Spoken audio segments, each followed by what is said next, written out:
الحمد لله رب العالمين والصلاة والسلام على سيد الأنبياء والمرسلين وعلى آله وأصحابه أجمعين.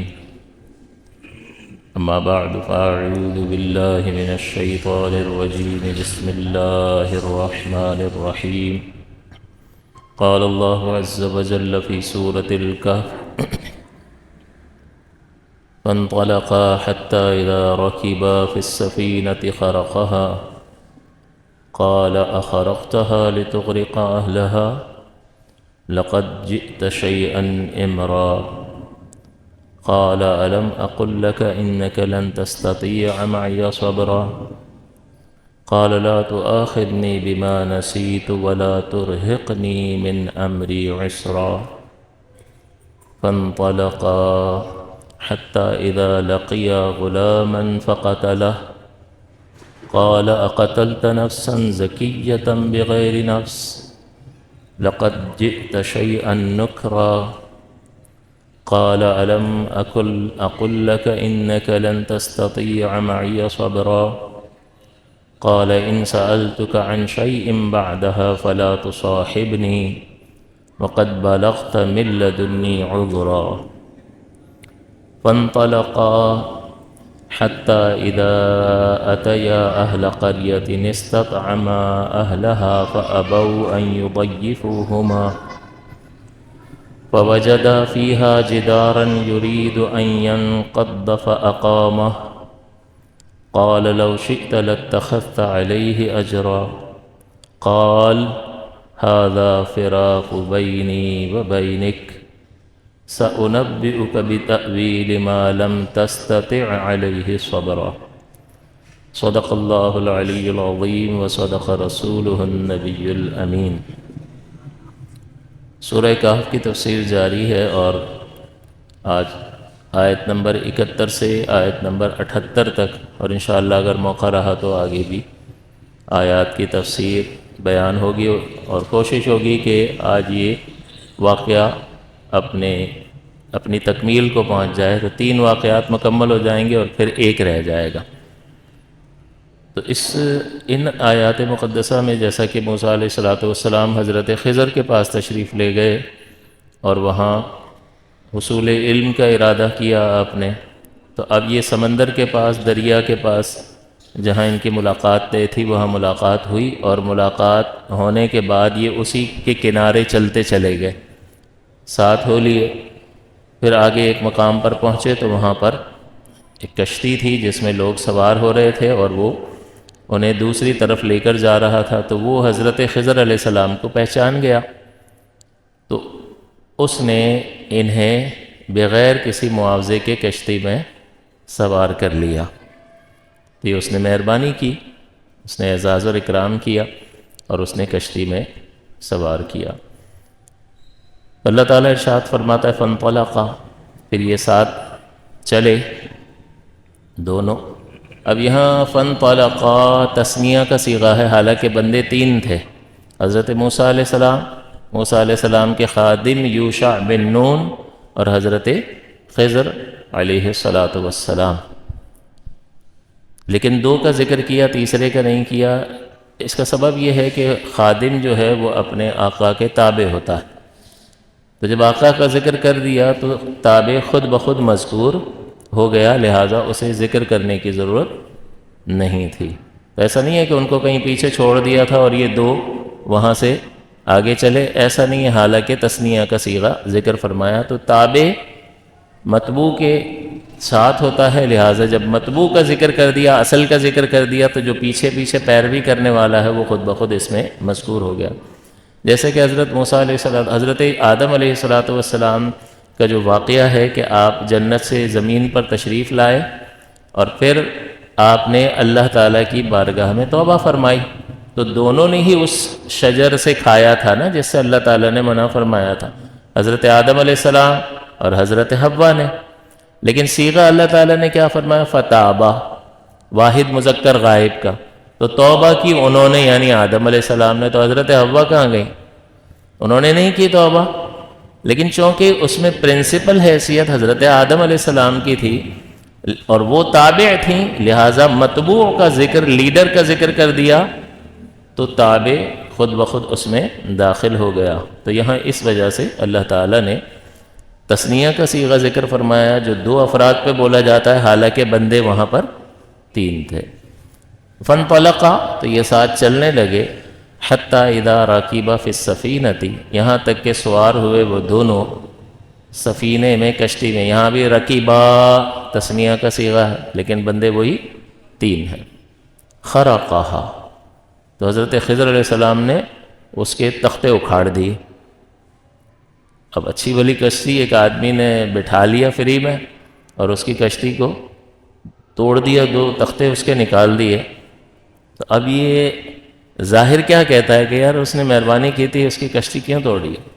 سوال تو بنتا تھا، اور حضرت موسیٰ علیہ السلام کے پاس ظاہر کا علم تھا، ظاہری شریعت کا، تو اس کے تقاضے کے مطابق موسیٰ علیہ السلام کا سوال کرنا بنتا تھا۔ اور حضرت خضر علیہ السلام کو اللہ تعالیٰ نے بواطن کا علم دیا تھا کہ اس کے پیچھے حکمتیں کیا ہیں، وہ حضرت موسیٰ علیہ السلام کے علم میں نہیں تھی، تو وہ اس کے مطابق انہوں نے کام کیا، اور وہ اللہ کے حکم کے تحت ہی سارا کچھ کر رہے تھے۔ تو نظر کچھ آ رہا تھا، ہو کچھ رہا تھا۔ تو یہی اس کا درس ہے اس واقعے کا، کہ نظر کچھ آ رہا ہوتا ہے اور اس کی حقیقت کچھ اور ہوتی ہے۔ جیسے ہم کہتے ہیں نا، جو ہوتا ہے اچھے کے لیے ہوتا ہے، بندہ کہتا ہے یار ہمارا آدمی مر گیا، تم کہہ رہے ہو اچھے کے لیے ہوتا، ہمارے گودام میں آگ لگ گئی، تم کہہ رہے ہو اچھے کے لیے ہوتا ہے۔ تو ہر چیز کا باطنی جو پہلو ہوتا ہے، اس کی جو حقیقت ہوتی ہے، وہ ظاہر سے جدا ہو سکتی ہے۔ تو لہٰذا اب سوال کرنا بنتا تھا۔ خرقہا، انہوں نے توڑ دیا کشتی کو، دو تختے نکال دیے یا ایک تختہ نکال دیا۔ اب ظاہر ہے کہ جب نیچے سے تختہ نکالیں گے تو وہ تو ڈوب جائے گی پبلک، پانی کشتی میں آ جائے گا۔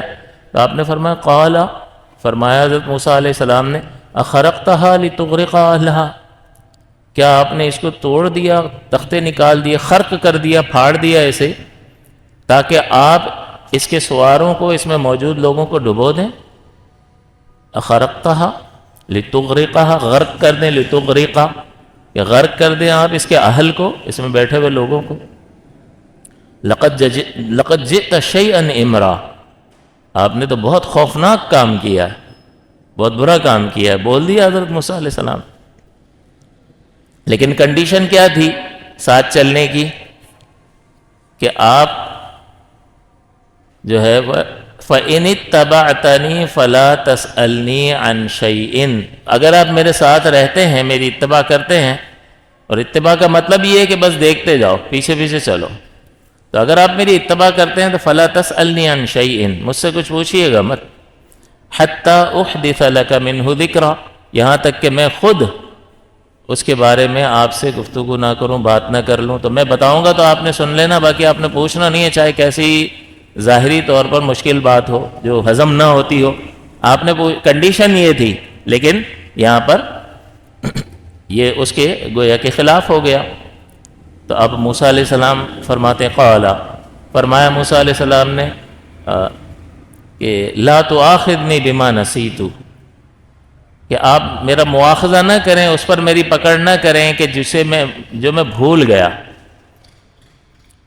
یعنی بھول معاف ہوتی ہے، تو لہذا اس پر میری گرفت آپ نہ فرمائیں۔ اور فرمایا وَلَا تُرْهِقْنِي مِنْ أَمْرِي عُسْرًا، اور نہ مشکل ڈالے میرے کام میں، مجھ پر میرے کام میں، یعنی میرا کام کو مشکل نہ بنائے، میں سیکھنے آیا ہوں، اگر آپ ابھی منع کر دیں گے تو میں سیکھوں گا کیسے؟ تو میں بھول گیا، مجھے یاد نہیں رہا کیا کنڈیشن تھی، تو اس پر میری پکڑ نہ کریں۔ تو چلو بھول معاف ہوتی ہے، غلطی سے ہو گیا، توجہ نہ رہی، تو فانطلقا، چلو جی پھر یہ آگے چلے، حتی اذا لقیا غلاما، یہاں تک کہ انہوں نے وہ ملے ایک نوجوان سے، ایک بچے سے، غلام سے، غلام بچے کو کہتے ہیں، وہ کھیل رہا تھا اور انتہائی خوبصورت بچہ تھا وہ۔ اب جب اس بچے کو دیکھا فقتلہ، تو حضرت خضر علیہ السلام نے اس کو قتل کر دیا، اس کو پکڑا گردن سے اور چھری سے اس کا گلا ذبح کر کے گردن ہی الگ کر دی۔ اب اس پہ کیسے خاموش رہے؟ تو حضرت موسیٰ علیہ السلام فرماتے ہیں کہ قالا، حضرت موسیٰ علیہ السلام نے فرمایا اقتلت نفسا زکیۃ، کیا آپ نے ایک پاکیزہ جان کو قتل کر دیا، بغیر نفس، بغیر کسی نفس کے بدلے، یعنی جان کا بدلہ تو جان ہوتا ہے، اس نے تو کچھ کیا نہیں تھا اور آپ نے اس کو قتل کر دیا۔ اقتلت نفسا زکیۃ بغیر نفس لقد جئت شیئا نکرا، آپ نے تو بہت ہی برا کام کیا۔ نکرا پہلے امرا کہا تھا، امرا فرمایا اس لیے کہ وہ ریپیریبل تھا کہ کشتی دوبارہ بن تو جائے گی، لیکن یہاں بندہ مر گیا، وہ زندہ تو نہیں ہو سکتا، اس لیے فرمایا شیئا نکرا، آپ نے تو بہت بڑا کام کیا، بہت برا کام کیا بے شک۔ اب یہ حضرت موسیٰ علیہ السلام نے، ظاہر ہے کہ وہ ظاہری شریعت یہ کہتی تھی کہ قصاص تو قصور ثابت ہونے کے بعد اس کو مارا جائے گا، ویسے کیسے مار دیں گے؟ اب آپ نے، حضرت خضر فرماتے قالا، فرمایا حضرت خضر نے الم اقل لکا، پہلے لکا نہیں تھا، پہلے جب آپ بھول گئے تو حضرت خضر علیہ السلام نے فرمایا کہ الم اقل، کیا میں نے نہیں کہا تھا انک لن تستطیع معی صبرا، کیا آپ میرے ساتھ صبر نہیں کر سکیں گے؟ لکا نہیں فرمایا، لیکن یہاں پر میں نے آپ سے نہیں کہا تھا الم اقل لکا، تھوڑی سی اس میں شدت پیدا ہو رہی ہے کہ الم اقل لکا انک لن تستطیع معی صبرا، کہ آپ ہرگز صبر نہیں کر سکیں گے میرے ساتھ، آپ میرے ساتھ نہیں چل سکیں گے۔ قال، اب کیا کہیں موسیٰ علیہ السلام؟ موسیٰ علیہ السلام نے فرمایا ایک چانس، ایک اور، تو فرمایا کہ قال، موسیٰ علیہ السلام نے فرمایا ان سألتک عن شیء بعدہا، کہ اگر میں سوال کروں کسی چیز کے بارے میں اس کے بعد، فلا تصاحبنی، تو آپ مجھے اپنے ساتھ مت رکھیے گا، یعنی ایک موقع اور مجھے دیں۔ قد بلغت من لدنی عذرا، کہ فرمایا کہ میری طرف سے آپ کا عذر تو پورا ہو چکا، کہ آپ بالکل صحیح کہہ رہے ہیں، کنڈیشن ہوئی تھی، ایک بار بھول گئے آپ نے اس سے درگزر بھی کر لیا، اب دوبارہ یہ ہو گیا تو اب آپ مجھے جدا کرنے پر حق بجانب ہیں، کہ آپ کو نہیں کہا تھا کہ آپ نہیں ٹھہر سکیں گے، پھر بھی آپ نے کہا کہ میں ساتھ رہوں آپ کے، تو آپ کو رکھ لیا، لیکن آپ پھر سوال کر رہے ہیں۔ تو وہ دوسری بار ہی میں مکمل ہو چکی تھی بات، عذر پورا ہو چکا تھا، لیکن حضرت موسیٰ علیہ السلام نے ایک اور موقع کے لیے فرمایا کہ بلغت منی عذرا، کہ میری طرف سے آپ کا عذر پورا ہو چکا ہے، کہ آپ اگر منع کریں تو بالکل صحیح منع کریں گے۔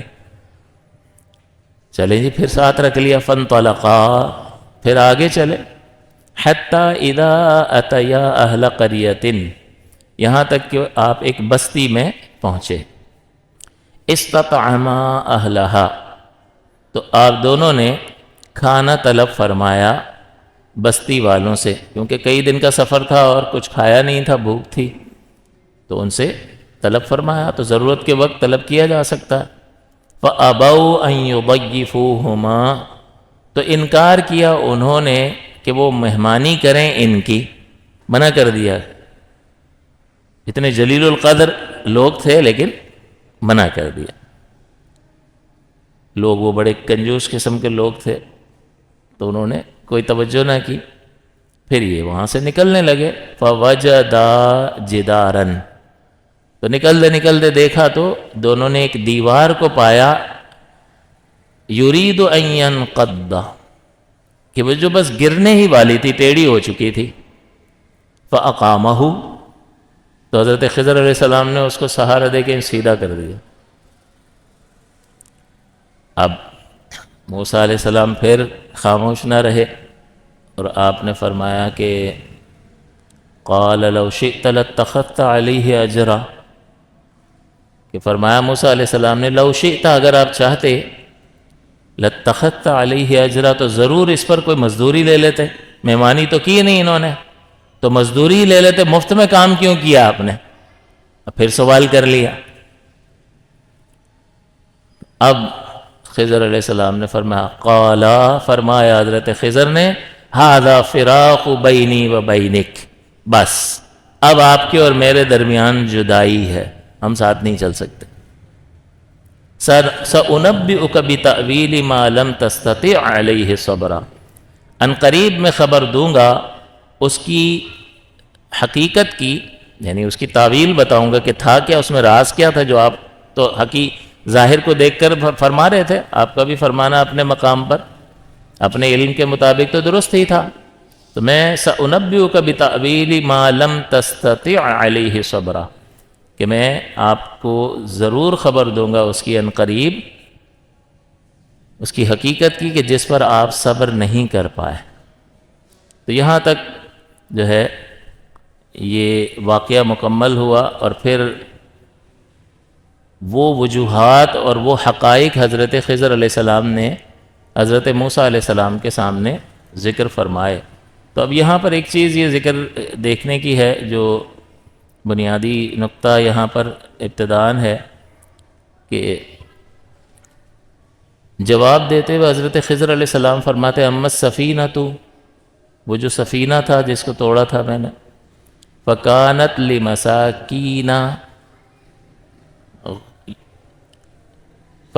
لمساکین یعملون فی البحر، تو وہ چند مساکین کا تھا کہ جو مزدوری کرتے تھے بحر میں، سمندر میں، کشتی چلا کے اپنا گزر بسر کرتے تھے، یہی ان کی روٹی روزی تھی، معاش کا ذریعہ تھا۔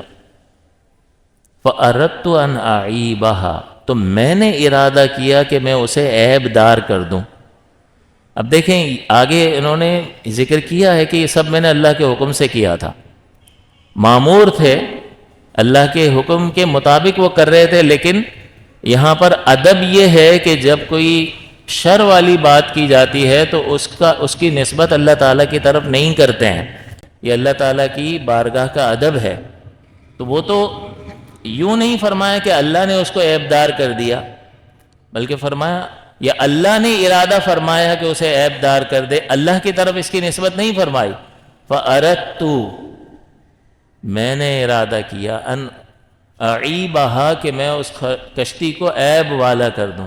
تو اس کا مطلب یہ ہوا کہ جب بھی کوئی، اس سے یہ سبق ملتا ہے کہ اللہ تعالیٰ کی بارگاہ کا بہت زیادہ ادب اور احترام ہے، وہ ہمارا خالق اور مالک ہے، اس سے زیادہ ادب کس کا؟ اس کے سوا کسی کی عبادت کرتا ہے آدمی؟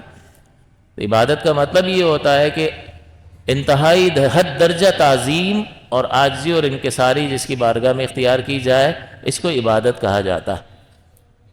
تو اب اللہ تعالیٰ کی بارگاہ کا ادب یہ ہے کہ جب اس طرح کی کوئی بات ہو جس میں عیب اور شر کا معاملہ ہو تو نسبت اللہ تعالیٰ کی طرف نہیں کی جاتی ہے، اور جب بات آتی ہے کسی اچھی چیز کی تو اس میں اپنی جانب نسبت کی جاتی۔ آگے اللہ تعالیٰ نے خود فرمایا کہ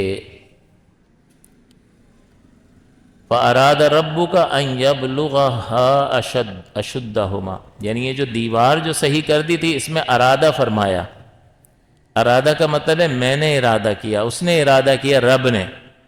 تو یہ اس کی دیوار کو سیدھا کر کے اس کو فائدہ پہنچا رہے تھے، تو اس فائدہ پہنچانے والی بات میں اس کام کی نسبت اللہ کی طرف کی، ارادہ ربُّکَ، ارادہ کیا تیرے رب نے۔ اور جب عیب ناک کر رہے تھے تو اردت ان اعیبہا۔ تو اللہ تعالیٰ کی بارگاہ کا یہ ادب ہمیں ذہن میں رکھنا چاہیے کہ جب بھی کوئی ایسی ظاہری طور پر بری اور شر انگیز چیز ہو تو اللہ کے حکم کے بغیر تو کچھ بھی نہیں ہوتا نا، لیکن اس کی طرف نسبت کرنے سے انسان کو احتراز کرنا چاہیے۔ پھر اس میں آپ فرماتے ہیں کہ وہ ان مساکین کی تھی اور یہی ان کا ذریعہ معاش تھا۔ وَكَانَ وَرَاءَهُمْ مَلِكٌ، اور سمندر کے اس پار جہاں کشتی جا رہی تھی وہاں پر ایک بادشاہ تھا، يَأْخُذُ كُلَّ سَفِينَةٍ غَصْبًا، جو ہر سفینے کو چھین لیتا تھا، غصب کر لیتا تھا۔ اب بادشاہ تو نہیں بیٹھا ہوا تھا بلکہ اس کی حکومت تھی اور اس کے کارندے وہاں پر بیٹھے ہوئے تھے، اور ہر آنے والے سفینے کو وہ اپنے قبضے میں لے لیتے تھے۔ یہاں پر کل فرمایا کل سفینتن، موجبہ کلیہ ہے، لیکن یہاں پر یہ ہر وہ سفینہ جو صحیح ہوتا تھا، سلامت ہوتا تھا، اس کو وہ قبضے میں لے لیتے تھے. ذرا بھی عیب دیکھتے تھے تو اس کو کہ یہ نہیں چاہیے، یہ خراب ہے. تو جتنے بھی صحیح سفینے تھے، کشتیاں تھیں، وہ اس کو قبضے میں لے رہے تھے وہاں پر. تب دیکھیں یہاں پر کل سفینہ فرمایا، لیکن یہ کل جو ہے اس سے ہر سفینہ مراد نہیں تھا، ہر ایک کو قبضے میں نہیں لے رہے تھے، بلکہ بعض کو لے رہے تھے. خص عنہ البعض ہے کہ بعض اس میں سے خاص، تو فرمایا کل ہے لیکن بعض کو وہ قبضے میں لے رہے تھے. اور یہاں پر سفینہ کی صفت صحیحہ ماننا ضروری ہے کہ صحیح سفینے کو وہ قبضے میں لے رہے تھے، حالانکہ صحیح کا لفظ یہاں پر، سلامت کا لفظ یہاں پر اللہ تعالیٰ نے ذکر نہیں فرمایا. تو یہ بعض اوقات ایک عام لفظ ہوتا ہے اور اس سے بعض افراد کو خاص کیا گیا ہوتا ہے، اور وہ انڈرسٹوڈ ہوتا ہے، سمجھ میں آ رہا ہوتا ہے کہ یہ مخصوص ہے، سارے افراد مراد نہیں ہیں.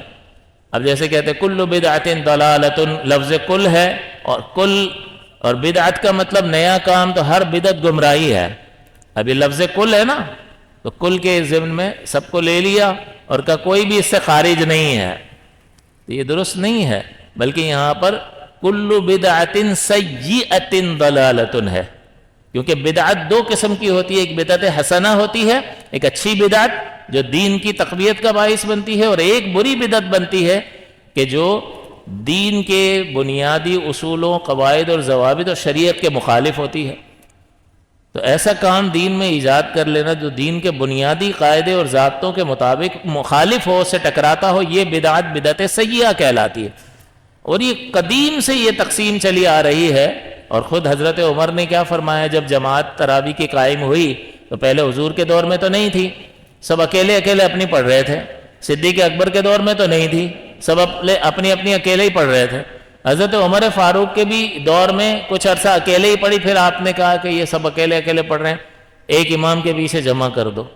کر دیا، اور پھر بعد میں آ کر دیکھا تو بڑا اچھا محسوس ہوا کہ یہ کتنا اچھا لگ رہا ہے کہ ایک امام کے پیچھے سب ایک نظم کے ساتھ نماز ادا کر رہے ہیں. تو فرمایا یہ ایک اچھی بدعت ہے. نعمت البدعۃ ہذہ، یہ کتنی اچھی بدعت ہے. تو دین میں نیا طریقہ جاری کیا تھا یا نہیں؟ لیکن یہ دین کی تقویت کا باعث تھا یا دین کے قاعدوں اور ضابطوں اور شریعت کے مخالف تھا؟ مطابق تھا، دین کی تقویت کے لیے تھا. اس لیے قرآن پہ اعراب نہیں تھے، لگ گئے. بدعت ہے یا نہیں ہے؟ بولیں بدعت ہے یا نہیں ہے؟ تو اس سے دین کو تقویت ملی یا دین کمزور ہوا ہے؟ دین کو تقویت ملی ہے. تو ہر نیا کام برا نہیں ہوتا، بلکہ ہر وہ نیا کام کہ جو دین کے اصولوں سے ٹکراتا ہو وہ بدعت. تو اسی لیے بدعت کی دو قسمیں ہو گئیں، بدعت حسنہ اور بدعت. اور خود حضور صلی اللہ علیہ وسلم نے ارشاد فرمایا کہ جس شخص نے بھی کسی اچھے کام کو ایجاد کیا اور پھر لوگوں نے اس پر عمل کیا، تو اس ایجاد کرنے کا بھی ثواب ملے گا، اور اس پر جو لوگ عمل کریں گے ان کو بھی ثواب ملے گا، اور سب کا ملا کے اس کو ثواب ملے گا. اور اسی طرح کسی نے کسی برائی کو ایجاد کر کے عام کر دیا تو برائی ایجاد کرنے کا ایک گناہ، اور پھر عام کرنے کا گناہ، اور پھر اس پر جتنے لوگ بھی عمل کریں گے تو ان کو علیحدہ علیحدہ ان کا گناہ ملے گا انہیں، لیکن سب کا ملا کے اس کے نامہ اعمال میں پھر آ جائے گا. تو یہاں پر جو کل کا لفظ کل بدعت ضلالہ، حضور نے کل فرمایا تو ہر نئی چیز گمراہی ہے، حالانکہ ایسا نہیں ہے، بلکہ دو قسمیں ہیں. یعنی یہ کل خاص ہے، کل میں ہر نیا کام داخل نہیں ہے، بلکہ ہر وہ کام جو شریعت سے ٹکراتا ہو. جس طرح سے یہاں پر کل سفینہ فرمایا اور صحیحہ کی قید نہیں تھی، لیکن جب وہاں جا کے دیکھا تو پتہ چلا کہ صحیح سفینے کو ضبط کر رہے تھے اور کوئی بھی خراب تھا تو اس کشتی والے کو چھوڑ رہے تھے. تو اب بتائیے یہ توڑنا درست ہوا یا نہیں؟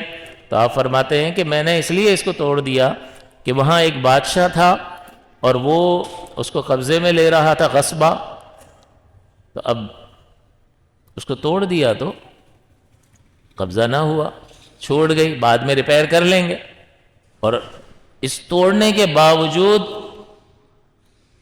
معجزہ یہ کہ کشتی ڈوبی نہیں، کشتی نہیں ڈوبی، یہ معجزہ ہے. انہیں پتا تھا نا کہ میں یہ کرنے جا رہا ہوں تو اس سے بس جو مقصد حاصل کرنا ہے وہ حاصل ہوگا، باقی کوئی نقصان نہیں پہنچے گا۔ اس کے بعد آپ فرماتے ہیں کہ وَأَمَّا الْغُلَامُ، کہ وہ لڑکا جس کو قتل کیا تھا،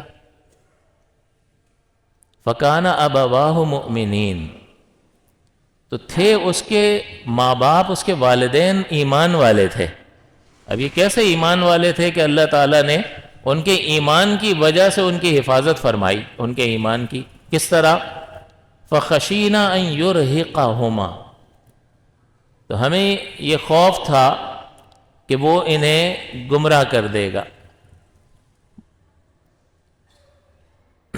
یعنی کفر میں مبتلا کر دے گا اور سرکشی اور طغیان میں اپنے والدین کو بھی مبتلا کر دے گا۔ تو اب بتائیے کہ اس کا ختم ہو جانا بہتر تھا یا باقی رہنا بہتر تھا؟ تو میں نے تو وہی کیا ہے کہ جو ان کے لیے مفید تھا۔ تو آپ نے فرمایا اما الغلام فکان ابواہ مؤمنین فخشینا ان یرہقہما طغیانا وکفرا، کہ ہمیں یہ خوف ہوا کہ وہ ان کو سرکشی اور کفر میں مبتلا کر دے گا۔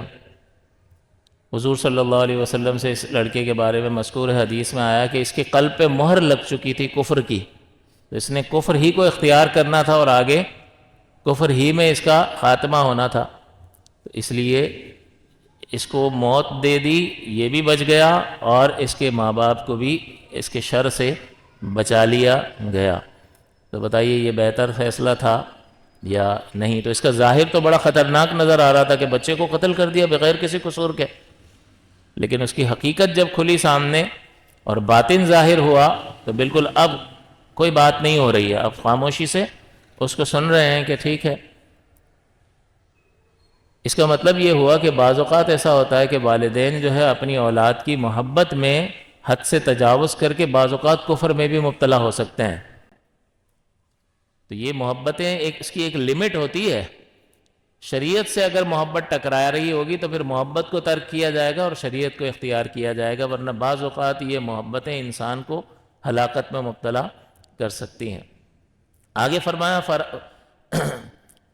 تو اللہ تعالیٰ نے کیا کیا، یعنی وہ اس بچے سے یہ خطرہ لاحق تھا کہ وہ انہیں کفر میں اور سرکشی میں مبتلا کر دیتا، خود بھی کفر کرتا اور اپنے والدین کے لیے بھی ہلاکت کا سبب بنتا۔ فَأَرَدْنَا أَن يُبْدِلَهُمَا رَبُّهُمَا، تو ارادہ فرمایا، ہم نے ارادہ کیا کہ بدل دے گا ان دونوں کے لیے ان کا رب خیرم منہ، انہیں ان سے بہتر اولاد عطا کر دے گا، زکاتن جو زیادہ ستھری ہوگی، وَأَقْرَبَ رَحْمًا، اور ان پر زیادہ مہربان ہوگی۔ تو اب بتائیے کہ اگر ان کے سامنے یہ رکھ دیا جائے کہ بھئی یہ بچہ ہے تمہارا، ہے بہت خوبصورت، دوسری طرف یہ کفر میں مبتلا ہوگا، خود بھی ہلاک ہوگا اور تمہیں بھی کفر میں مبتلا کرے گا، اور تم سب ہمیشہ کے لیے جہنم میں جاؤ گے، یہ ہے نتیجہ۔ اور یہ دیکھو یہ جہنم ہے، یہ نتیجہ ہے، یہ اس کا عمل ہے، یہ تمہارا عمل ہے، بتاؤ کیا کرنا ہے؟ اس کے بدلے میں ہم یہ لے لیتے ہیں اور تمہیں دوسری بیٹی دیں گے جو ایک نبی کی زوجہ بنے گی اور اس سے بہت سارے صالحین پیدا ہوں گے اور تمہارے لیے برکات کا نہ ختم ہونے والا سلسلہ جاری ہو جائے گا۔ یہ سب سامنے رکھ دیتے تو وہ ماں باپ کس چیز کو منتخب کرتے؟ ہاں بھائی لے لو، نہیں چاہیے، جو ہمیں ہمیشہ کی تباہی میں مبتلا کرے گا، اور سامنے رکھ دیا، سب نظر آ رہا ہے، تو اسی کو منتخب کرتے یا نہیں؟ تو حقیقت یہ ہے کہ اللہ تعالیٰ ان نتائج کو اگر ہمارے سامنے رکھ دے تو ہم بھی اپنے عقل اور شعور کی بنیاد پر وہی فیصلہ کریں گے جو اللہ تعالیٰ نے ہمارے لیے مقرر فرمایا ہے۔ لیکن ایسا تو نہیں ہوتا نا، وہ خالق اور مالک، بھروسہ بھی تو کرنا سیکھو، اللہ کی ذات اقدس پر توکل بھی تو ہو، اس کی تقدیر پر، اس کے کیے گئے فیصلے کو ایک مومن دل اور جان سے قبول کرتا ہوا بھی تو نظر آئے۔ اپنے عقل، اپنے شعور پر بڑا اعتماد ہے اور اللہ تعالیٰ کے فیصلوں پر اعتماد اور اعتقاد نہیں ہے۔ بارہا آپ کو بتایا کہ نہ وہ ظالم ہے، نہ وہ کسی پر جو ہے بیجا سختی فرماتا ہے، وہ تو رحیم و کریم ہے۔ کتنی خطائیں، کتنی نافرمانیاں انسان کرتا ہے، اگر ایک ایک خطا پر گرفت کرے تو آج ہم زندہ ہوں، ہوش سنبھالتے ہی ہمارا گلا گھونٹ دیا جائے سزا کے طور پر کہ یہ اللہ تعالیٰ کی نافرمانی اور یہ اس عظیم بارگاہ کی بے ادبی تم نے کی ہے، تمہیں زندہ رہنے کا کوئی حق حاصل نہیں ہے۔ لیکن مسلسل ڈھیل، مسلسل نعمتوں کا تسلسل سب جاری رہتا ہے۔ تو اس لیے ہم اپنی عقل پر تو بڑا بھروسہ کر رہے ہوتے ہیں، لیکن اللہ تعالیٰ کے کیے گئے فیصلوں پر ہم اعتراض کرتے ہیں۔ تو یہاں دیکھیں جب حکمت ظاہر کی جا رہی ہے، تو جب آپ نے واقعے کی ابتدا سنی کہ انہوں نے ایک کھیلتے ہوئے خوبصورت بچے کی گردن ہی کاٹ دی، تو کیسا محسوس ہوا؟ رہی یہ کیا ہو گیا؟ اور اب جب بتایا جا رہا ہے تو طبیعت میں ایک اطمینان پیدا ہو رہا ہے کہ نہیں؟ اطمینان پیدا ہو رہا ہے۔ تو کیا ہم کوئی پارٹی میں آئے ہوئے ہیں، کوئی ہم دکان پہ کوئی خریداری کرنے کے لیے آئے ہوئے ہیں کہ ہمیں ہر چیز کھول کھول کے بتائی جائے گی؟ وہ ہمارا مالک ہے، وہ ہمارے ساتھ جو بھی کرے وہ ٹھیک ہے۔ تو اب اللہ تعالیٰ نے یہ ارشاد فرمایا، اور پھر آگے یعنی ان کا بدل مل جائے گا۔ پھر فرمایا فَأَمَّا الْجِدَارُ، اور بہرحال وہ دیوار جس کو سیدھا کر دیا تھا، صحیح کر دیا تھا، تو آپ فرماتے ہیں، اللہ تعالیٰ فرماتا فَكَانَ لِغُلَامَيْنِ يَتِيمَيْنِ فِي الْمَدِينَةِ، تو وہ اس شہر میں دو یتیم لڑکوں کی دیوار تھی، وہ ان کا گھر تھا۔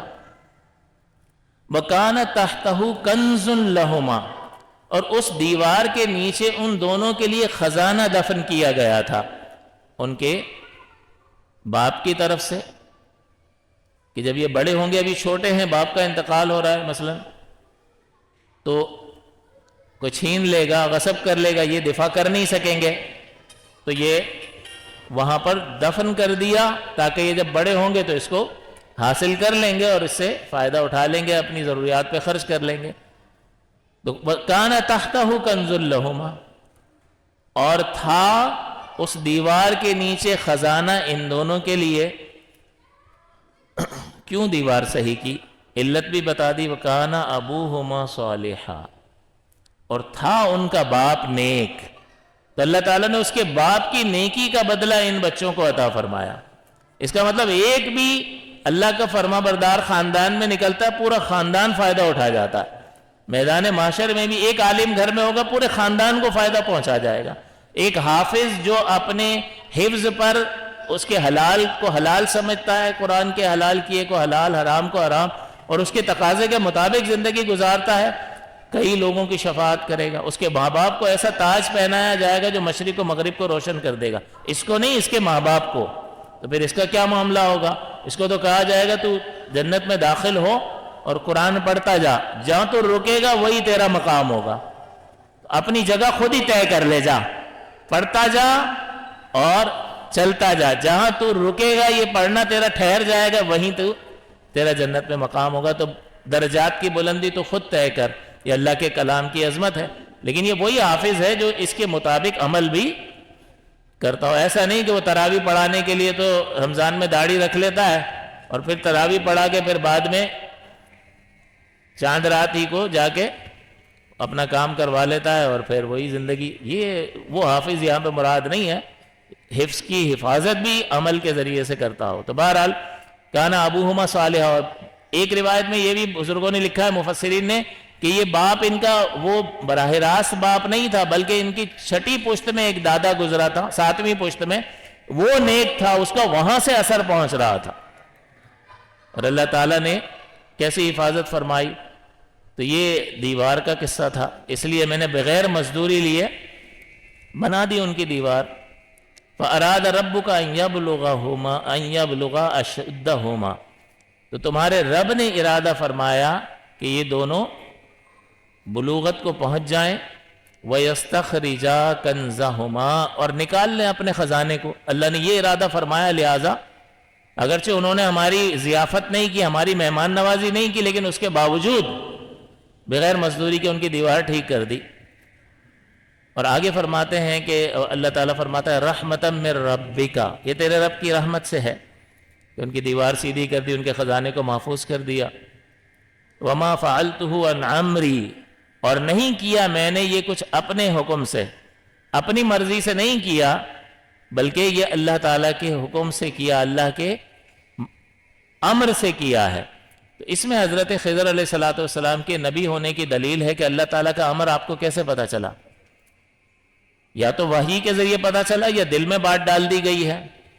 اگر وحی کے ذریعے پتا چلا تو یہ ان کے نبی ہونے کی دلیل ہے، اور اگر دل میں بات ڈال دی، القا ڈال دیا، تو القا پر عمل اس طرح سے کرنا کہ اس پر یقین کر لیا جائے اور ایک بچے ہی کو قتل کر دیا جائے، تو یہ کیسے درست ہو سکتا ہے؟ تو علماء نے اس دلیل کو بڑا پاورفل تصور کیا، مانا کہ اس کا مطلب یہ ہے کہ وہ اپنے رب کے حکم سے یہ سب کچھ کر رہے تھے، تو رب کا حکم وحی کے ذریعے ان پر اتر رہا تھا، لہٰذا یہ معلوم ہوا کہ حضرت خضر علیہ السلام نبی ہیں، اور نبی کے پاس باطنی علوم کو حاصل کرنے کے لیے تشریف لے گئے، حالانکہ حضرت موسیٰ علیہ السلام کا درجہ اور مرتبہ حضرت خضر علیہ السلام سے زیادہ ہے، یہ ہمارے ذہن میں رہنا چاہیے۔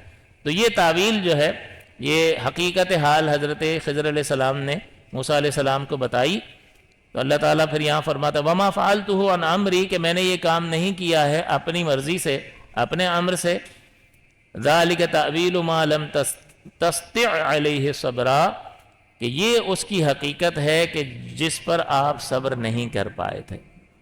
تو جیسے آپ نے واقعہ دیکھا، اس کے ظاہر کو دیکھا، آپ نے اس پر اعتراض فرمایا، لیکن اس کے اب حقائق آپ اپنے سامنے رکھیں، اب آپ کو کیا سمجھ میں آتا ہے؟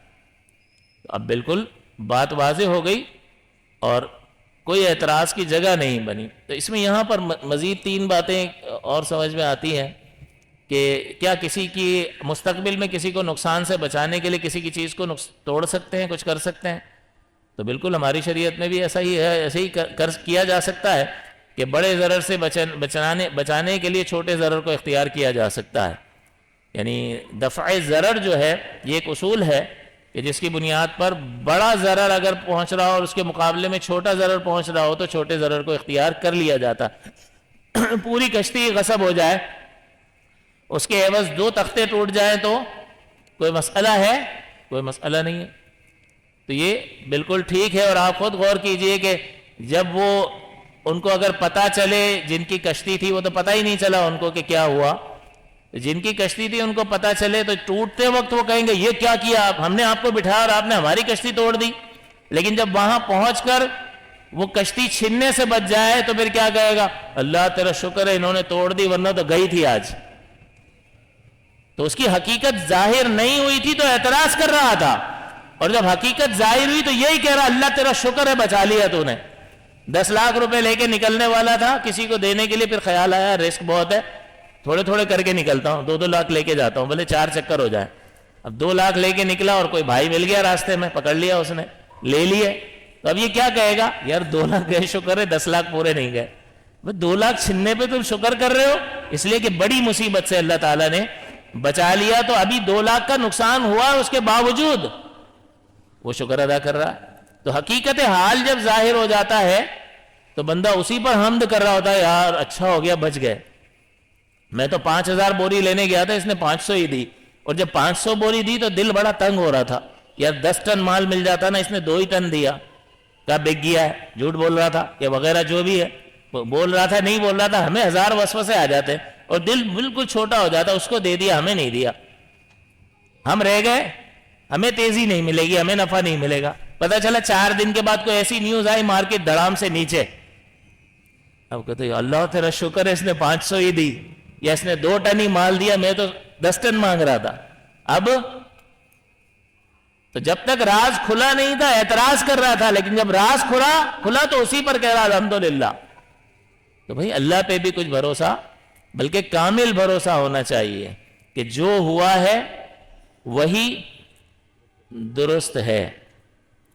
تو اس لیے ہمیں یہ بالکل ٹھیک ہے۔ اور دوسرا یہ کہ جو غلام کو قتل کیا تھا، اس غلام کو قتل کرنے کے سلسلے میں بھی یہ امر تکوینی، اگر اللہ تعالیٰ اس کی روح قبض کر لیتا تو کوئی اعتراض کی جگہ بنتی تھی؟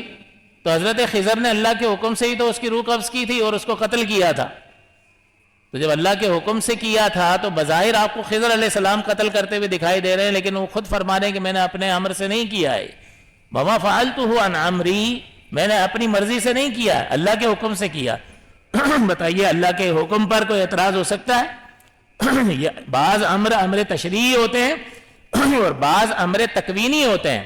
تکوینی کا مطلب ہو جا وہ ہو جاتا ہے، زلزلہ آ جائے زلزلہ آ جاتا ہے، ہزاروں لوگ ہلاک ہو جاتے ہیں، یعنی سیلاب میں ہلاک ہو جاتے ہیں، یہ کن ہے، امر کن ہے جس کی وجہ سے ایسا ہوتا ہے۔ تو کیا کوئی اللہ پر اعتراض کر سکتا ہے کہ ایسا کیوں کیا؟ ہرگز نہیں۔ کوئی اٹھ کر کہے کہ یار اس کا حل موجود تھا، میں آپ کو بتاتا ہوں اس کا حل تھا، کیا اللہ اس بچے کو کفر سے بچا نہیں سکتا تھا؟ مارنے کی کیا ضرورت تھی؟ کفر سے بچا لیتا وہ بھی کافر نہ ہوتا، اس کے ماں باپ بھی بچ جاتے، یا چلو وہ کافر کفر میں مبتلا ہوتا، جاتا جہنم میں، ہمیں کیا، لیکن اللہ تعالیٰ ماں باپ کو اس کی شر میں مبتلا ہونے سے بچا لیتا۔ اللہ بچا سکتا تھا یا نہیں؟ حل تو موجود ہے، مارنے کی کیا ضرورت تھی؟ اس کا جواب یہ ہے کہ اس کا مطلب یہ ہے کہ آپ جو کہیں گے آپ کی مرضی کے مطابق ہوگا، یعنی دنیا میں کوئی بھی ابتلا اور مصیبت نہ آئے تو پھر دنیا کا فائدہ کیا؟ یا کرنے کیا آئے ہو؟ دنیا دار ابتلا ہے، اور ابتلا کا مطلب یہی ہے کہ آزمائش کی جائے گی، اور اس آزمائش پہ بندہ پورا اتر کر اللہ پہ بھروسہ کر کے اس پہ صبر کر کے آخرت کے لیے اپنے درجات کو طے کرے گا۔ ورنہ یہاں پر اگر اس طرح کی کوئی مصیبت اور مشکل ہو ہی نہ اور فرمائشی پروگرام ہو تو بس ہر ایک کھڑا ہوگا، میں غریب کیوں ہوں، میں تنگ دست کیوں ہوں، میں عورت کیوں ہوں، مجھے کینسر کیوں ہوا ہے، میرا بیٹا کیوں فوت ہو گیا، میرا فلاں رشتہ دار کیوں مر گیا، میرا کاروبار اتنا چھوٹا کیوں ہے۔ یہ تو فرمائشی پروگرام ہو جائے گا سارا۔ یہ جنت ہے کیا؟ یہ جنت نہیں ہے۔ دنیا کا حسن یہی ہے کہ اس کو امتحان گاہ بنایا گیا ہے، تو امتحان گاہ میں مشقت ہوتی ہے، تو لہٰذا اس مشقت سے اللہ تعالیٰ نے ان کو گزارا ہے اور بچا بھی لیا دونوں کو۔ تو یہ ایسا نہیں ہے کہ بھی سارے مسئلے حل کر دو ہمارے، یہ سارے مسئلے ہوں گے لیکن جنت میں مسئلے حل ہوں گے۔ ورنہ یہاں اللہ کا قانون یہ ہے کہ وَلَنَبْلُوَنَّكُمْ بِشَيْءٍ مِّنَ الْخَوْفِ، ہم ضرور تمہیں آزمائیں گے، بِشَيْءٍ مِّنَ الْخَوْفِ، خوف میں مبتلا کر کے، وَالْجُوعِ، بھوک میں مبتلا کر کے، وَنَقْصٍ مِّنَ الْأَمْوَالِ وَالْأَنفُسِ وَالثَّمَرَاتِ، مالوں کا نقصان کر کے، جانوں کا نقصان کر کے، اور پھلوں کی کمی سے آزمائیں گے خوراک۔ اب کسی کے ساتھ کچھ ہے، کسی کے ساتھ کچھ ہے، کسی کے ساتھ کچھ ہے، تو یہ دار ابتلا ہے۔ یہ کوئی پارٹی میں نہیں آئے ہم، یہاں پر پکنک منانے نہیں آئے ہیں دنیا میں، یہ دار ابتلا ہے، اور اس میں اللہ تعالیٰ آزمائش میں مبتلا کرے گا۔ اس نے آزمائش میں مبتلا فرمایا، اور دنیا کا حسن یہی ہے کہ یہاں پر آزمائش کی جائے گی، امتحان لیا جائے گا، اور جو اس پہ پورا ہوگا اس کے لیے آخرت کے درجے اور مرتبے ہوں گے۔ آخری بات یہ کہ یہ جو 3 واقعات یہاں پر پیش آئے تھے، اور یہاں تیسرا واقعہ یہ کہ انہوں نے بغیر مزدوری کے، بغیر اس کے اجرت لیے کام کر دیا، تو یہ تو ایک آزاد آدمی، غلام تو نہیں تھا نا کہ اپنے آقا سے پوچھ کے کرتے کہ بھئی میں اس کا کام کر دوں فری میں۔ وہ تو آزاد آدمی تھے، اور آزاد آدمی اپنی مرضی سے اگر کسی کو نفع پہنچانا چاہتا ہے تو وہ اس کو نفع پہنچا سکتا ہے، اس میں کوئی بھی قباحت اور حرج کی بات نہیں ہے، یہ تو سمپل از دیٹ، سیدھی سی بات ہے۔ اور یہ جو 3 واقعات یہاں پر ذکر کیے گئے، یہ 3 واقعات حضرت موسیٰ علیہ السلام کی زندگی میں بھی پیش آ چکے ہیں۔ سب سے پہلا واقعہ کہ جب فرعون قتل کر رہا تھا، لڑکوں کو قتل کر رہا تھا اور لڑکیوں کو زندہ رکھ رہا تھا، تو حضرت موسیٰ علیہ السلام کی ولادت ہوئی، اور اب اس سے خطرہ تھا کہ اس کے سپاہی قتل کر دیں گے، تو آپ کی والدہ نے کیا کیا تھا کہ اسے اللہ تعالیٰ نے ان کے دل میں ڈالا کہ انہیں تابوت میں بند کر کے پانی میں بہا دیں، دریائے نیل میں۔ یہ دریائے نیل میں بہا دیں تو ڈوب جائے گا، انتقال ہو جائے گا، تو نقصان والی چیز سے فائدہ پہنچا رہے ہیں، کیسے ہوگا؟ سبب کو اختیار نہیں کیا بلکہ ہلاکت والی چیز کو سبب بنا دیا۔ تو یہ یاد کروایا جا رہا ہے کہ جس طرح آپ کی والدہ نے آپ کو پانی میں ڈالا تھا اور وہ ہلاکت والی چیز کو آپ کے لیے بچاؤ کا ذریعہ بنایا، اسی طرح سے یہاں پر ایک سبب یہ تھا کہ اللہ ویسے ہی بچا لیتا آپ کی کشتی کو، لیکن یہاں پر توڑ کر بچایا ہے، سبب کی ضد کے ساتھ بچایا ہے۔ تو یہ آپ کے واقعے کے ساتھ بالکل مماثلت رکھتا ہے کہ جس طرح سے آپ کو پانی میں ڈال دیا تھا، یہاں کشتی کے 2 ٹکڑے کر دیے، اس کے 2 تختے نکال دیے، تو سبب کی ضد کے ساتھ حفاظت کی ہے، تو اللہ تعالیٰ کسی بھی طرح حفاظت کر سکتا ہے۔ جس طرح موسیٰ علیہ السلام کی وہاں حفاظت کی پانی میں ڈالنے کے بعد، یہاں پر کشتی کی حفاظت کی 2 تختے توڑنے کے بعد، ڈوب ہی نہیں رہی ہے، تو اللہ تعالیٰ قادر ہے یا نہیں ہے؟ اور جہاں تک قتل کا معاملہ ہے تو موسیٰ علیہ السلام ایک شہر میں داخل ہوئے، تو وہاں پر اسرائیلی ایک، یعنی موسیٰ علیہ السلام کی قوم کا شخص اور ایک فرعون قبطی، فرعون کی قوم کا شخص، دونوں لڑ رہے تھے، اور وہ ظلم کر رہا تھا اسرائیلی پر، زیادہ وزن اٹھا کر اس کے کچن تک پہنچانے کا کہہ رہا تھا فرعون کے، اور یہ منع کر رہے تھے، تو دونوں میں جھگڑا چل رہا تھا۔ تو حضرت موسیٰ علیہ السلام کو بیچ میں ڈالا کہ میری مدد کریں، اسرائیلی نے، تو آپ نے اس سے کہا کہ بھئی تم کیوں ظلم کر رہے ہو اس پر؟ وہ نہیں مانا تو آپ نے ایک گھونسا مارا تو وہ وہیں ڈھیر ہو گیا. گھونسا لگنا کیا تھا کہ وہ وفات پا گیا. تو اب وہ گویا کہ انہوں نے بھی تو ایک بندہ مار دیا تھا، اگرچہ وہ ارادتاً قتل نہیں تھا، لیکن ان کی زندگی میں بھی یہ واقعہ یہاں پر حضرت خضر علیہ السلام نے بندہ مار دیا، لیکن وہ ظلم سے ایک نجات کی صورت تھی، یہاں پر بھی ایک سبب تھا. تو یہ بھی مماثلت جو ہے حضرت موسیٰ علیہ السلام کی زندگی میں یہ واقعہ ایک پیش آ چکا ہے. اور جہاں تک بغیر مزدوری کے کام کرنے کا تعلق ہے تو حضرت موسیٰ علیہ السلام نے جب یہ قتل کر دیا تھا اور سب پیچھے لگ گئے اور آپ وہاں سے موسیٰ علیہ السلام کا ملک ہی چھوڑ کر دوسرے ملک میں آئے تو وہاں شعیب علیہ السلام کی بیٹیاں ایک کنویں پر پانی بھرنے کے لیے موجود تھیں اور مرد سب اپنے جانوروں کو پانی پلا رہے تھے. تو یہ بچیاں دونوں ایک طرف کھڑی ہو گئیں کہ جب یہ چلے جائیں گے، ان کی عادت یہی تھی جب چلے جائیں گے تو ہم پانی بھی بھر لیں گے، اپنے جانور بھی سیراب کر لیں گے. تو اب وہ کھڑی تھی تو آپ نے دیکھا، پوچھا تمہارا کیا معاملہ ہے، کیوں یہاں کھڑی ہو؟ تو انہوں نے کہا یہ ہم اسی طرح کرتے ہیں، یہ پہلے یہ پلا لیں، سب مرد چلے جائیں تو پھر ہم کریں. تو آپ نے جانوروں کو لیا اور سیراب بھی کر دیا اور پانی بھی بھر کے دے دیا اور ان کو روانہ کر دیا. جلدی پہنچ گئیں وہ گھر پہ. اور آپ جو ہے کئی دنوں سے کھانا نہیں کھایا تھا، روایتوں میں آتا ہے مفسرین نے لکھا 1 ہفتے سے کچھ نہیں کھایا تھا. تو ایک درخت کے نیچے بیٹھ جاتا کہ پیٹ جو ہے وہ پیٹھ کو لگا ہوا تھا موسیٰ علیہ السلام کا. تو بیٹھ گئے اور اللہ کی بارگاہ میں آپ دعا کرتے ہیں کہ یا اللہ تو مجھے جو کچھ بھی عطا کرے گا غذا تو وہ تیرے کرم سے ہوگی اور میں اس کا محتاج ہوں، فقیر ہوں. تو بھئی فقیر تھے تو ان عورتوں سے مزدوری لے لیتے نا، مفت میں کیوں مزدوری کی؟ یہاں پہ بھی حضرت خضر علیہ السلام کو کہہ رہے ہیں کہ آپ نے مفت میں دیوار کیوں بنا دی؟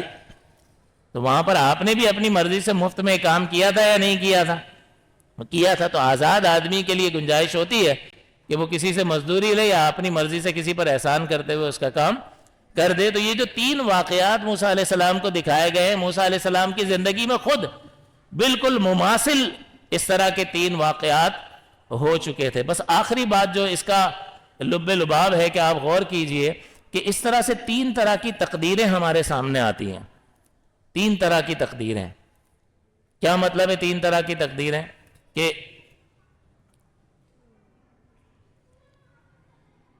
اللہ تعالیٰ نے حضرت خضر علیہ السلام کو حکم دیا، انہوں نے کشتی توڑ دی.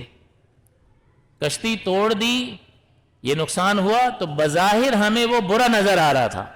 ایک چیز ہوئی اللہ کی طرف سے اور بظاہر ہمیں بری نظر آ رہی تھی، ہمیں وہ شر محسوس ہو رہا تھا اور ہم اسے شر ہی گمان کر رہے تھے. اور ہوا یہ کہ اللہ تعالیٰ نے پھر اس کا خیر ہونا ظاہر کر دیا کہ بھئی وہ پوری کشتی چلی جاتی اس لیے کیا تھا. تو اس کا خیر ہونا موسیٰ علیہ السلام پر ظاہر کر دیا. لیکن بتاؤ ان لوگوں پر ظاہر کیا جن کی کشتی تھی؟ تو انہوں نے جب دیکھا ہوگا کہ یار یہ کون کر کے چلا گیا، اس کو ذرا خدا کا خوف نہیں آیا، لوگوں کو فکر ہی نہیں ہے، دوسروں کا نقصان کر کے وہ کچھ بھی اس نے کہا ہوگا، جو بھی کہا ہوگا، تو اس نے اس کو شر ہی پایا کہ برا ہوا میرے ساتھ، اور وہ آخر تک مرتے دم تک اس کو شر ہی سمجھتا رہا اور اس کے لیے اس کا خیر ہونا واضح نہیں کیا گیا. تو بہت ساری چیزیں ہمارے سامنے ہوتی ہیں جس کو ہم بظاہر وہ تکلیف دہ ہوتی ہیں، ہم اس کو برا سمجھ رہے ہوتے ہیں، اور حقیقت میں وہ خیر ہوتی ہیں اور ان کا خیر ہونا ہمارے سامنے ظاہر بھی ہو جاتا ہے. جیسے آپ کو بتایا کہ یار 5,000 بوری لینے گیا تھا اور اس نے 500 ہی دی، اور بعد میں اگر یہ 5,000 دے دیتا نا پورا 50 لاکھ کا پکا نقصان تھا. تب یہ کیا کر رہا ہے؟ الحمدللہ کہہ رہا ہے. اس کا مطلب یہ جو اس کو برا لگ رہا تھا 500 بوری کا ملنا، اب یہ اس کو بہت اچھا لگ رہا ہے. اس کا خیر ہونا اس پر ظاہر کر دیا کہ جب نہیں مل رہا تھا تو اس کو تکلیف ہو رہی تھی، اس کو برا سمجھ رہا تھا اور یہ برا زندگی بھر سمجھتا رہتا اور اسی حال میں مر جاتا، لیکن اللہ تعالیٰ نے اس کا خیر ہونا ظاہر کر دیا. تو بعض اوقات ایسی چیزیں ہوتی ہیں جو بظاہر بری محسوس ہوتی ہیں لیکن ہوتی وہ خیر ہیں، اور اللہ تعالیٰ اس کا خیر ہونا بھی ہم پر ظاہر کر دیتا ہے.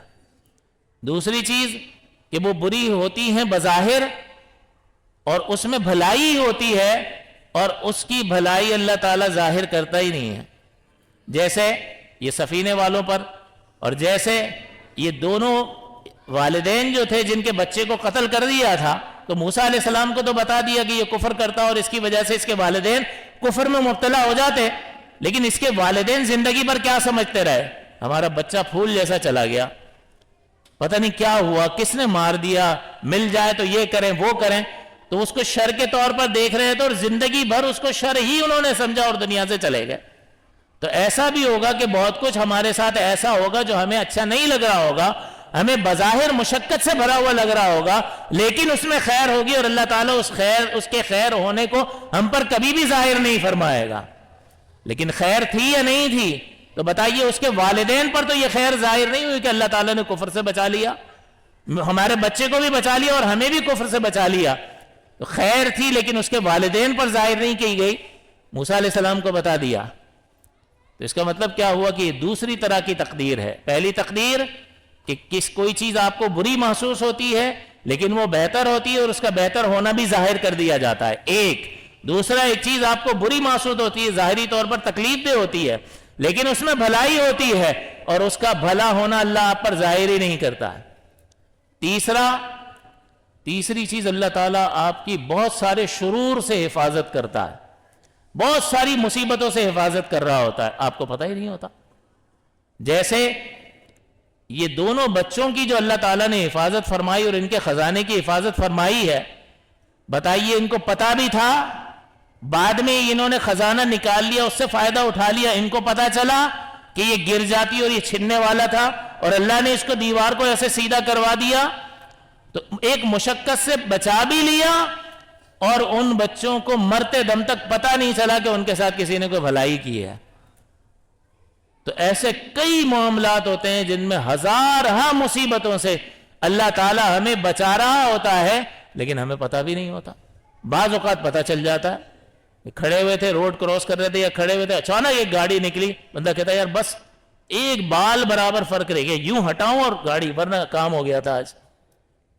تو وہ ہٹنا جو ہے وہ اللہ نے بچا بھی لیا اور اس کا بچنا ظاہر بھی کر دیا، ورنہ ہم سو رہے ہوتے ہیں، اللہ نے فرشتے مقرر کیے ہیں اس کو حفاظت کرو، تو بعض اوقات بیڈ سے گرنے والے ہوتے ہیں، فرشتہ گرنے نہیں دیتا ہے، کوئی جانور نقصان پہنچانے والا ہوتا ہے وہ حفاظت پر مامور ہوتا ہے، وہ پہنچانے نہیں دیتا نقصان۔ تو ایسی کثیر زندگی میں معاملات ہوتے ہیں کہ جن میں اللہ تعالیٰ ہماری حفاظت فرماتا ہے، ہمیں بہت ساری مشکلوں سے بچا لیتا ہے اور ہمیں پتہ بھی نہیں چلتا ہے۔ تو یہ تین طرح کی تقدیریں ہیں، لہٰذا نتیجہ یہ نکلا کہ جو کچھ بھی ہو رہا ہے وہ اللہ کے حکم سے ہو رہا ہے، اس کی تقدیر سے ہو رہا ہے، اس کے فیصلے سے۔ تقدیر، اللہ کے فیصلے کو تقدیر کہتے ہیں، تو یہ اس کی تقدیر سے، اس کے فیصلے سے ہو رہا ہے، لہٰذا اس پر اعتراض نہیں کرنا چاہیے، اور اگر اس کی خیریت ظاہر ہو جائے تو الحمدللہ، خیریت ظاہر نہ ہو تب بھی یہ سمجھنا چاہیے کہ یہ ہمارے حق میں بہتر ہے، اللہ کا فیصلہ، اور اسے انسان دل و جان سے قبول کرے۔ اگر تقدیر پر مضبوط اعتقاد نہیں رکھتا ہے جو شخص، وہ ہمیشہ بے چینی کی زندگی گزارے گا، وہ کبھی بھی سکون میں نہیں رہے گا، ہمیشہ بے چین رہے گا اور اسی طرح سے قبر میں چلا جائے گا۔ تو ایسا تو نہیں ہوگا کہ ہمارے سارے مسئلے یہیں پر ہی حل ہو جائے، تو انہی مسائل سے گزرتے ہوئے کیسے مطمئن رہ سکتا ہے کہ مصیبت میں بھی ہے اور چہرے پہ ذرا بھی ناگواری کے آثار نہیں ہے؟